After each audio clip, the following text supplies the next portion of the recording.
할렐루야. 우리 주위 돌아보시면서 마라나타 예수님 다시 오십니다 인사 나누시겠습니다. 마라나타 예수님 다시 오십니다. 마라나타 예수님 다시 오십니다. 마라나타 예수님 다시 오십니다. 오늘은 야고보서 1장 13절 말씀을 중심으로 시험의 때에 이와 같은 제목으로 말씀의 은혜를 나누고자 합니다.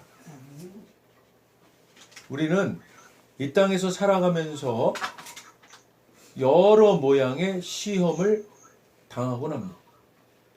그런데 이런 시험을 당할 때마다 각자 정도의 차이만 있을 뿐이지 누구나 당황하고 어려워하는 것은 크게 다르지 않을 것입니다. 우리 모두가 다 이렇게 어려워하는 시험에 대해서 성경은 여러 형태의 시험을 말씀하고 있는 것을 보게 됩니다. 오늘 우리는 성경에서 말씀하고 있는 시험의 종류를 알아보고 성경에서는 각각 그 시험을 어떻게 넘고 극복했는지를 통해서 주님 주시는 은혜를 나누기를 소망합니다. 야고보서 1장 2절에서 4절 말씀입니다. 우리 함께 읽겠습니다. 내 형제들아 너희가 여러 가지 시험을 당하거든 온전히 기쁘게 여기라. 이는 너희 믿음의 시련이 인내를 만들어내는 줄 너희가 알미라. 인내를 온전히 이루라. 이는 너희로 온전하고 구비하여 조금도 부족함이 없게 하려 함이라. 아멘. 형제 여러분, 여러 가지 시험을 겪을 때 기쁘게 여기십시오. 여러분은 믿음의 시련을 통하여 인내심이 성장한다는 것을 알고 있습니다. 여러분이 하는 모든 일을 참고 견디어 조금도 부족함이 없는 완전하고 성숙한 사람이 되십시오. 여기서 말씀하고 있는 시험의 종류는 영어로는 트라이얼이라고 말할 수 있는 시련을 말합니다. 이 시련은 하나님의 허락 아래 사탄 마귀가 가져오는 시험을 말합니다. 이 시험의 목적은 시험을 당하는 자가 그 시험에 굴복하여 그 자신 스스로 하나님을 부인하게 하고자 하는 사탄 마귀의 괴계가 있는 그런 시험입니다. 이 시험을 당한 성경의 대표적인 인물로는 우리가 너무나도 잘 알고 있는 욥이 있습니다. 그렇다면 욥은 이 시험, 이 시련, 트라이얼을 어떻게 넘었다고 성경은 말씀합니까? 욥기 1장 22절 보겠습니다. 욥기 1장 22절 함께 읽겠습니다. 이 모든 일에 욥이 범죄하지 아니하고 하나님을 향하여 원망하지 아니하니라. 아멘. 사랑하는 여러분, 욥은 그의 모든 재산과 사랑스러운 자녀들을요 남김없이 그것도 일순간 잃어버리고 그래도 육신이라도 멀쩡하면 그나마 살 수 있을 것 같았는데 하나 남은 몸마저도 비참한 상태가 되고 그러면서도 마지막까지 그래도 자기를 유일하게 지지할 것으로 신락 같은 희망을 두었던 아내마저도 그를 저주하는 이런 절망적인 상황에 그가 절친으로 믿고 있던 친구들마저도 욥을 위로하기는커녕 지극히 율법적인 책망과 정죄를 하고 있는 이 견딜 수 없는 시련의 상황에서 욥은 하나님을 원망하는 범죄를 행하지 않았다고 성경은 말씀하고 있습니다. 결국 욥이 이 시험 가운데서 지킨 것은 바로 입이었다고 말할 수 있습니다. 그는 입술로 범죄하지 않은 것입니다. 그는 말로 범죄하지 않았다는 것입니다. 그는 남들 앞에서뿐만이 아니라 혼잣말로도 하나님을 원망하는 말을 하지 않았던 것입니다. 사랑하는 여러분, 욥에게 임한 이 이해할 수 없는 시험, 이 시련은 인내함으로 넘는 것입니다. 이 인내함이 바로 입술을 지키는 것입니다. 끝까지 원망하지 않는 입술을 지키는 것입니다. 말로 원망하지 않는 인내를 지키는 것입니다. 말로 범죄하지 않는 인내를 가지는 것입니다. 성경에서 말씀하고 있는 첫 번째 시험, 시련을 넘는 방법, 바로 말로 원망하지 않는 입술을 지키는 인내입니다. 할렐루야. 야고보서 1장 13절로 14절 말씀 보겠습니다. 함께 읽겠습니다. 사람이 시험을 받을 때에 내가 하나님께 시험을 받는다 하지 말지니 하나님은 악에게 시험을 받지도 아니하시고 친히 아무도 시험하지 아니하시느니라. 오직 각 사람이 시험을 받는 것은 자기 욕심에 끌려 미혹됨이니. 아멘. 시험을 받을 때에 하나님이 나를 시험하고 있어 라고 말하지 마십시오. 하나님은 악에게 시험을 받지도 않으시며 사람을 시험하지도 않으십니다. 사람이 시험을 받는 것은 자신의 악한 욕심에 이끌려 유혹을 받기 때문입니다. 성경에서 말씀하는 시험의 두 번째 종류인 바로 유혹입니다. 영어로는요, temptation이라고 할 수 있습니다. 이 시험은 사탄 마귀가 주체가 되는 시험의 종류입니다. 이 시험의 목적은 시험을 당한 자의 영적인 능력을 떨어뜨려서 악한 사탄 마귀의 더러운 책동이 먹히게 한다는 거예요. 이 시험, 이 유혹을 당한 성경의 대표적인 인물로는 요셉과 다윗이 있습니다. 요셉과 다윗은 간음의 유혹 상황에 놓였던 사람들입니다. 이 중 한 명은 유혹을 잘 뿌리쳐서 넘었고, 다른 한 명은 유혹에 넘어가서 큰 시련을 겪게 됩니다. 요셉은 그가 가정총무로 있던 보디발 장군의 아내로부터 노골적인 간통의 제안을 뿌리치고 도망하여 나오다 벗겨진 겉옷으로 인해 오히려 강간 미수범으로 몰려 옥에 갇히는 고난을 겪습니다. 결국은 그 감옥살이에서 만난 술 맡은 간원장과 떡 맡은 간원장으로 인해 애굽의 총리에까지 오른 드라마틱한 성경의 기록을 우리는 익히 알고 있지 않습니까? 또 다른 인물인 다윗은 어느 날 한가로이 왕궁 옥상 테라스를 거닐다 우연히 건너편 건물 옥상에서 목욕하고 있는 여인을 보고는 음욕을 주체하지 못하고 그를 왕궁으로 데려와 간음하고 임신하게 하는 죄를 범하고 나서는 이 죄를 은폐하기 위해서 그의 충성스러운 신하인 우리아를 전쟁터에서 죽인 살인 교사죄까지 범하고는 그가 죽자마자 파렴치하게도 자신과 간음한 우리아의 아내 밧세바를 즉시 아내로 취하는 악행을 서슴지 않고 아무도 모르게 완전 범죄를 꾀했다가 이를 보고 계셨던 하나님께서 나단 선지자를 통해 책망하자 그제서야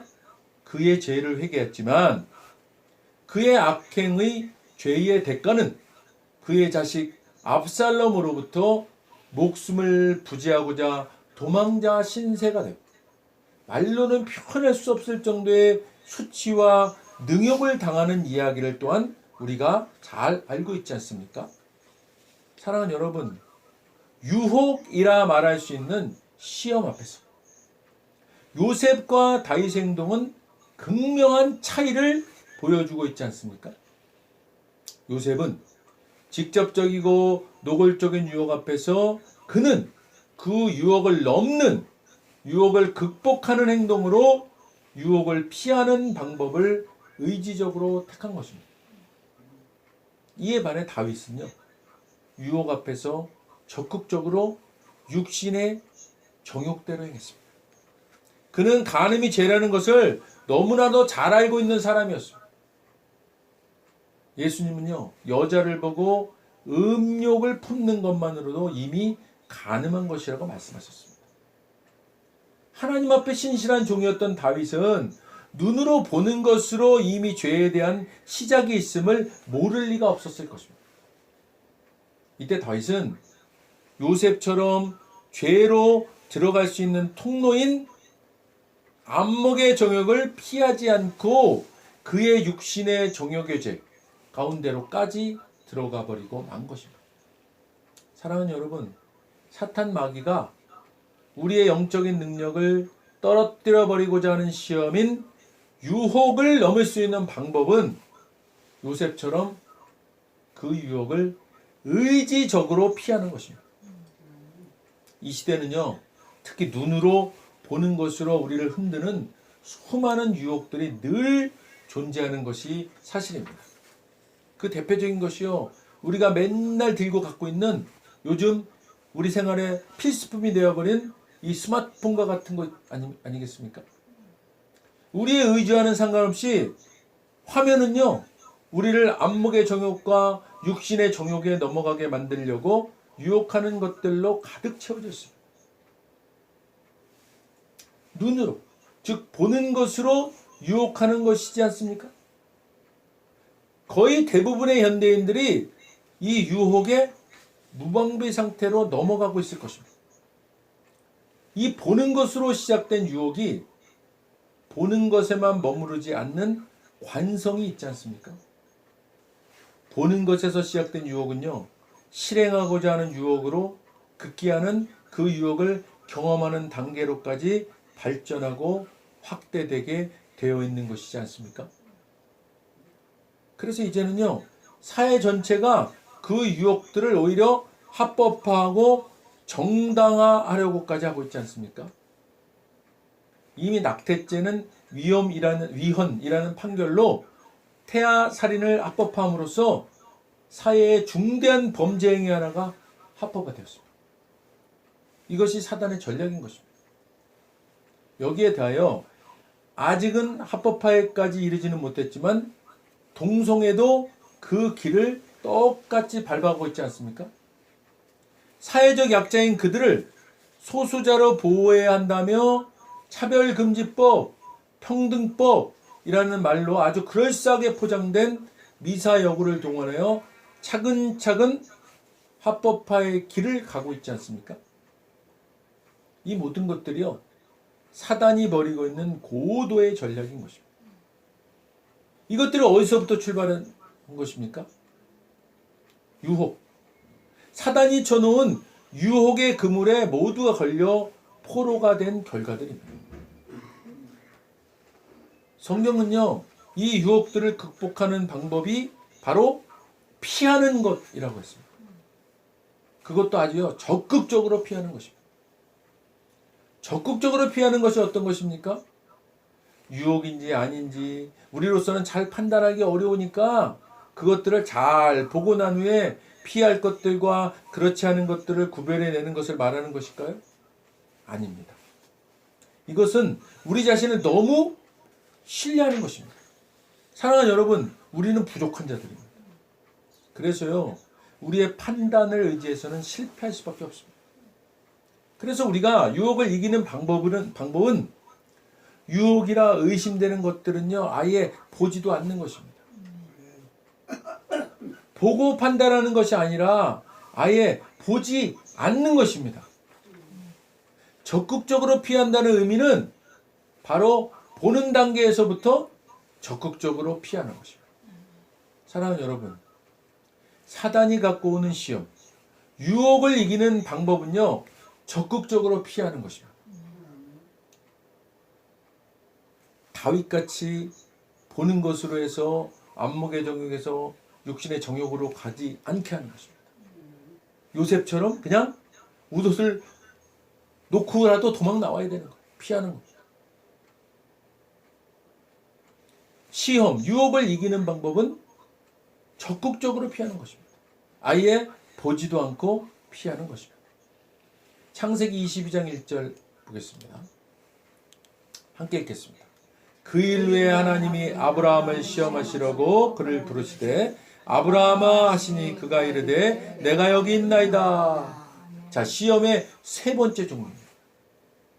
이 시험은요, 하나님이 주체이신 시험입니다. 이것은요, 하나님의 테스트라고 말할 수 있습니다. 아브라함은요, 중대한 시험에 직면해 있었습니다. 자기 하나뿐인, 그것도 100세에 얻은 아들 이삭을 불태워 번제로 바치라는 하나님의 명령을 받는 테스트, 시험에 직면했습니다.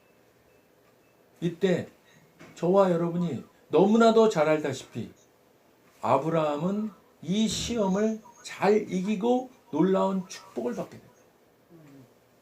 그렇다면 아브라함은 자칫하면 하나님을 원망하고 하나님을 떠날 수도 있었던 이 시험을, 이 테스트를 어떻게 극복한 것일까요?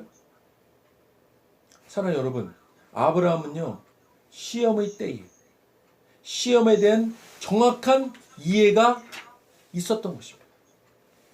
자기에게 임한 이 시험이 욥에게 임한 것과 같은 트라이얼, 시련인지, 요셉과 다윗에게 임한 것과 같은 사탄 마귀가 가져온 템테이션, 유혹인지, 하나님이 축복하시기 위한 축복의 메시지인 테스트인지를 정확히 구별해 냈던 것입니다. 아브라함은요, 어떻게 이게 가능했을까요? 이것은요, 전적인 하나님에 대한 믿음이었습니다. 아브라함에게 이미 약속의 말씀으로 주셨던 하나님의 말씀에 대한 전적인 신뢰였던 것입니다. 사랑하는 여러분, 하나님의 말씀에 대한 전적인 신뢰와 믿음이 있으면 그 말씀에 어떻게 반응합니까? 순종으로 반응합니다. 아브라함은 하나님께서 말씀하신 이삭을 통한 많은 자손들의 언약을 믿는 것이 아브라함의 다음 판단을 쉽게 했던 것입니다. 이것이 무슨 말씀입니까? 이것은요, 아브라함은 이삭을 비록 죽이는 번제로 바칠지라도 이삭을 통해 자손을 번성케 하신다는 하나님의 말씀은 반드시 이루어질 것이기 때문에 자기로서는 하나님께서 어떻게, 언제, 무슨 방법으로 하실지는 비록 알 수 없지만 그러나 분명한 것은 반드시 그렇게 되는 것임을 너무나 단순하고 명확하게 믿은 것입니다. 그러니요, 아브라함은 주저하거나 머뭇거릴 필요가 없었던 것입니다. 그에게는요, 그런 믿음이 있었기에 그는 지체 없이 순종할 수 있었던 것입니다. 사랑하는 여러분, 하나님은요, 때로는 우리를 더 큰 축복으로 인도하시기 위해 아브라함과 같은 종류의 테스트를 하시기도 하십니다. 물론요, 하나님은 우리보다 우리를 더 잘 알기 때문에 저와 여러분이 감당할 수 있는 시험만을 주시는 분이십니다. 그러니 만약 아브라함과 같은 시험, 그 100세에 얻은 자식과 같은 이삭, 그 이삭을 바치라 하는 이런 테스트가 걱정되신다면 자신의 믿음을 태산처럼 크게 보고 계신 것입니다. 사랑하는 여러분, 이제는요, 시험을 염려하지 마시고 저와 여러분은요, 시험의 때를 잘 분별하고 그 시험의 종류에 맞게 주님께서 오늘 우리에게 알려주신 시험을 이기는 방법을 가지고 욥과 요셉과 아브라함과 같은 복을 받아 누리고 나누고 베푸시기를 주님의 이름으로 간절히 축원드립니다. 기도하겠습니다. 하나님 감사합니다. 오늘 하나님께서 시험의 때에 우리가 어떻게 해야 되는지를 말씀해 주셨습니다. 하나님, 욥은 그 시련의 때에 입으로 범죄하지 않았다고 했습니다. 또한 요셉은 그 유혹 앞에, 템테이션 앞에 뿌리쳐 달아났습니다. 피했습니다. 아브라함은 믿음을 가지고 그 테스트를 통과했습니다. 하나님 아버지, 우리가 살아가면서 이런 여러 모양의 시험이 우리에게 닥칠 때 우리는 그 시험의 그 종류를 분별하고 이제 오늘 성경에서 말씀하신 그 방법을 통해서 거뜬히 승리하는 우리 될 수 있도록 인도하여 주시옵소서. 감사드리며 예수님 이름으로 기도드립니다. 아멘. 먼저 오늘 아직 예수님을 구세주로 영접하지 않은 분이 있다면 그분들께 오늘 하나님께서 말씀하십니다. 나는 너희를 사랑하기에 내 아들을 너희에게 주었다. 예수님은 우리를 대신해서 십자가에 못 박혀 죽으셨고 우리를 위하여 우리를 대신하여 죽으셨습니다.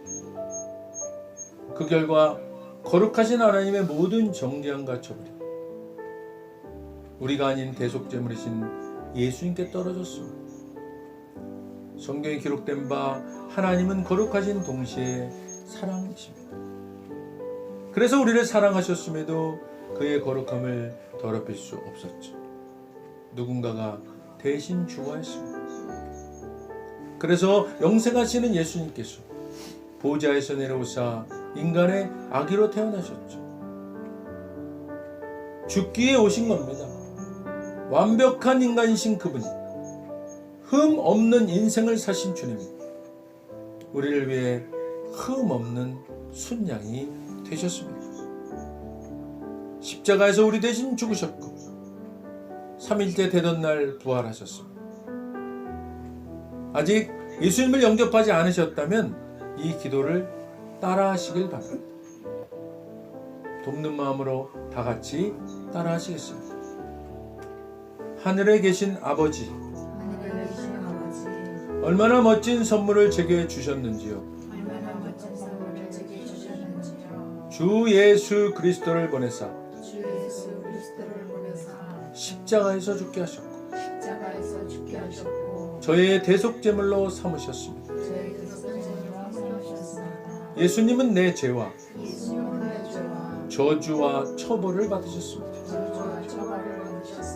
그 모든 것이 십자가에서 완결되었습니다. 오늘날 예수님이 죽음에서 부활하셨기에 나는 예수님 안에서 하나님 앞에 설 수 있게 되었습니다. 하나님의 은총을 받고 선하심과 복의 면류관을 씁니다. 예수님은 이제 나의 구원주이십니다. 예수님은 이제 나의 주님이십니다. 하나님 아버지, 저를 구원해 주셔서 감사드립니다. 예수님 이름으로 감사하며 기도드립니다. 아멘. 오늘 진심으로 따라하신 이 영접 기도가 믿어지는 은혜가 임하신 분 구원 받으셨습니다. 할렐루야. 이어서 오늘 말씀 생각하시면서 각자 기도 제목을 위해 주여 한번 부르시고 기도하겠습니다. 주여!